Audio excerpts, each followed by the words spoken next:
This video is sponsored by CyberGhost VPN. This is my new signature chowder. If you like hearty surf and turf flavors with flaky juicy pieces of cod and rich and crispy bacon, you are gonna love this soup.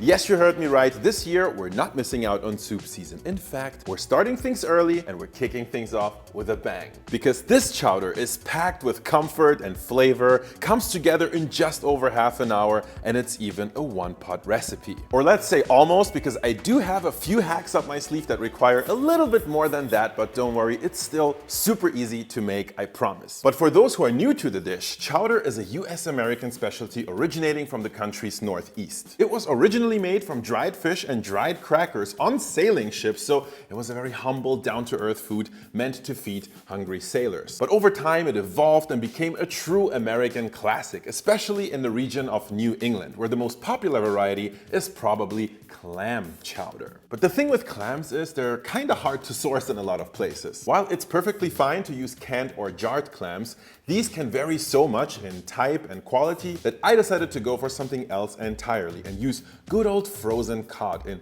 combination with a few tricks I think you will certainly not see coming. But we'll get to all of that later. Let's get started and make some chowder. We're gonna begin with some prep work, or mise en place as we like to say, to sound more professional than we are. First of all, potatoes. No chowder without potatoes. You want to use mealy potatoes, the type you'd use for making mashed potatoes. They will of course add a nice and hearty flavor to our chowder, but maybe more importantly, they will be what we use to thicken our soup for a silky texture later on. Instead of chopping them up, I would simply grate the potatoes. We're later going to blend our soup anyway, so chopping things up nice and pretty isn't necessary, plus it's going to be a lot faster this way. Honestly, I don't even bother peeling my potatoes, simply wash them really well, and the skins will only add extra flavor and nutrition to our chowder while remaining otherwise mostly undetectable in the final dish. Next up, we're building our aromatic base. First, one large white onion. Peel that and roughly slice it up. Next, a few stalks of celery, which we also chop up. Finally, we have fennel. While this is not a traditional chowder ingredient, a lot of restaurants these days add it, and I think it really adds some nice depth to the flavor base. Here it is, our veggie mise en place, so let's start cooking. First, you want to grab a nice large soup pot. And the first thing we're going to add to our cold pot is bacon. You could of course chop up some bacon strips, but I personally really like these chunks of bacon. Salted pork or bacon is indeed a very crucial part to a good chowder and adds a nice and rich flavor foundation. To the bacon, you want to add a little water, then bring everything to a boil over medium-high heat, and stirring frequently, cook everything until the water has evaporated. This will help to render out the fat from the bacon. Once the water has mostly evaporated, you want to add a tablespoon of clarified butter. Reduce the heat to medium-low and then keep stirring. Clarified butter is generally an ingredient I'd always recommend having on hand. It's like all the buttery flavor, but because it doesn't contain any milk solids, this is not gonna burn. Don't forget to stir your bacon. Once the bacon is looking nice and crisp, grab a slotted spoon or something similar and remove the bacon, set it aside, leaving all the rendered grease inside the pot. To our bacon grease, we now wanna add our grated potato, mix that up really well, and then spread it out in one flat layer. Right now, this smells like bacon grease and potatoes, and if you know of any better smell than that, then please tell me now. Now, over medium to medium-high heat, we want to fry those potatoes up just a little bit so we get some caramelization for that roast potato vibe, if you're feeling me. Just be sure not to burn your potatoes, but once everything smells and looks nice and toasty, we dump in all of our remaining veggies and give everything a very good stir. Now we're gonna add some white wine, which is always great with fish and seafood if you ask me, and we'll use that to deglaze the pot. But it's also time to finally use our first fishy ingredient, and that is fish sauce. I've been using diluted fish sauce instead of fish stock for a very long time, and I think it works quite well. In the US, where chowder is obviously from, you can actually easily buy bottled clam juice, which sounds strange, but it would work beautifully here. However, around the world, most of us don't have that luxury, so fish sauce it is. Give everything another very good stir, and let's let those ingredients mingle for a moment while we get our soup base ready. This really couldn't be much simpler. Chowder is essentially a dairy-based soup, so we're gonna need some milk. So obviously we got that, but we're still not done making our chowder taste like seafood. So say hello to our second secret ingredient. After fish sauce, we have oyster sauce. Just like fish sauce, this is a shelf-stable ingredient. It's good for a million different things. It tastes great, and it's so much easier to source than fresh clam juice or shellfish stock or something like that. For this recipe, simply mix a few tablespoons of oyster sauce with a splash of milk before adding the rest of the milk and then further diluting everything with water. Now let's slowly add this into our soup and then give everything another very good stir.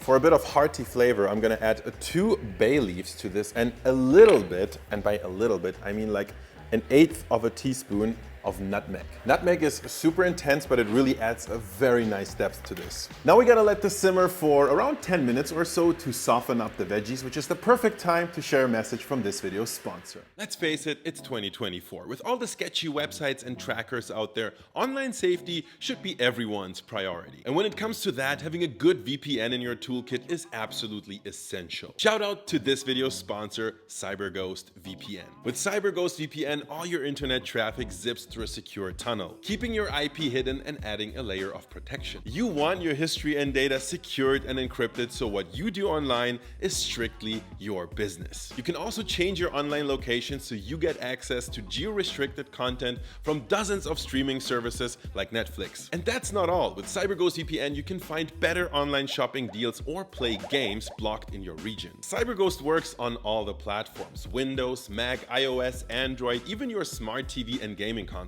One subscription covers up to 7 devices, so go ahead and share the love with family and friends. But it gets better. CyberGhost is hooking us up with their best deal ever. Just $2.03 a month, plus 4 months free, which is like 84% off in total. They offer a 45-day money-back guarantee, plus 24/7 customer support, making this really risk-free. Join 38 million happy users, including me, using the link in the video description below. Thank you, CyberGhost, for sponsoring this video. All right, I know this doesn't look very pretty now, but our veggies have been softened and our aromas have been infused, which means it's time to take care of our protein, the cod.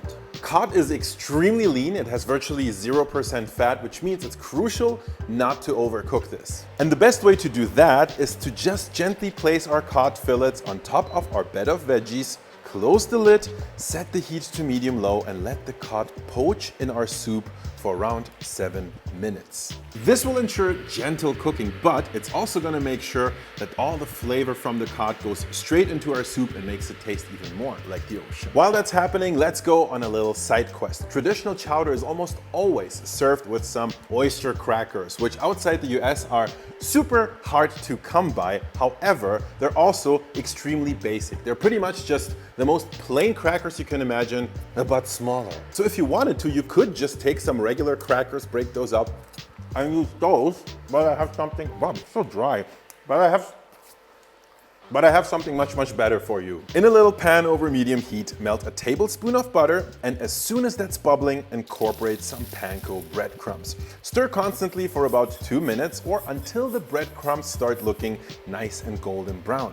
Congratulations, you have unlocked a German culinary secret, buttered breadcrumbs. 7 minutes of poaching in and our cod looks about right. You want to be super gentle, carefully get out the cod and set it aside to rest. It should be at the stage where it already starts flaking apart but is still super moist and juicy on the inside. At the stage, our soup is mostly done, but now I want to work on the texture. A lot of chowder recipes have all these chopped veggies and potatoes in them, but for me, I personally really prefer it smooth and creamy. So first, I want to get out the 2 bay leaves we have added before. Add a little crushed black pepper. Now we grab a simple immersion blender like this and hit that soup with it for a few minutes until it looks frothy and smooth.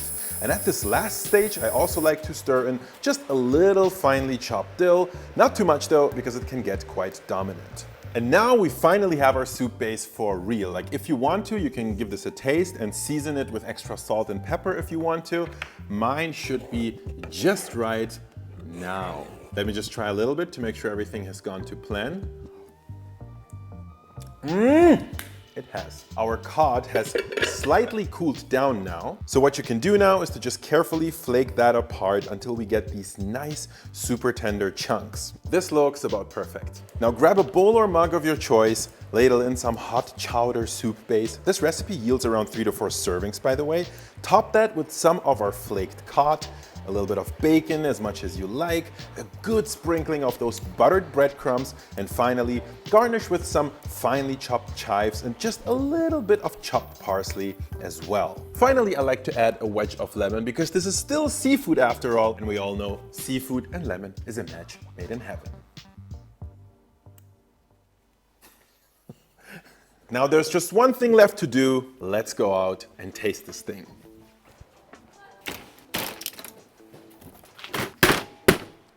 It's really been a while, hasn't it? You did not really think I was gonna do a soup season tasting indoors, did you? No, I think I tried that last time and it didn't feel right. So here we are. All that's missing now, soup. Here we are. I'm kind of excited for the first soup of the season. First, that wasn't the best idea, but first step will be to squeeze in some lemon. Trust me, this really upgrades the whole experience, but it downgrades the sanitary experience. Can I be 100% honest with you? It feels a little bit wrong to be sitting outside with a t-shirt for soup season. But on the other hand, it's not actually that warm. Anyway, let me get a full spoon with some fish, some bacon, some breadcrumbs, just everything.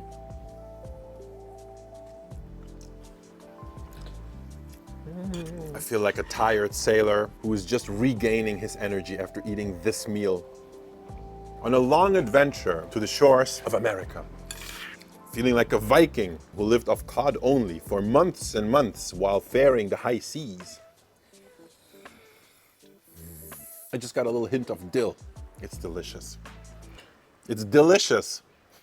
It's delicious. 1 second. I want more breadcrumbs. These breadcrumbs, so this is like a cod and bacon crumble. It's crunchy. Can you hear it? Did a wasp just almost fly into my mouth? This is so inappropriate for soup seasons. There can't be wasps during soup season. So, final verdict. First of all, do not skip the lemon wedge. That little squeeze of citrus literally just makes the dish. The soup base is rich, it's savory, it tastes like the ocean, but it doesn't taste overly fishy, which was my concern when I first had this idea of adding fish sauce and oyster sauce. But let me tell you, this is actually a lot better than many of the store-bought fish stocks I've had in my life. Gently poaching the cod in the soup itself and then flaking it afterwards is actually really smart because the cod is cooked to perfection. With bacon, there's not that much to say. Of course, it's awesome. And the breadcrumbs, I mean, we've already talked about the breadcrumbs. They're very good. When it comes to those herbs, don't skip them. Herbs make everything better. You may have noticed I added the dill to the soup base and then the other herbs as a topping. Do that because the dill really mingles so nicely with all the other ingredients inside the base. All in all, outside of New England, I think this is a very good chowder. Which soups should we do next? Please comment below, and thank you so much for watching.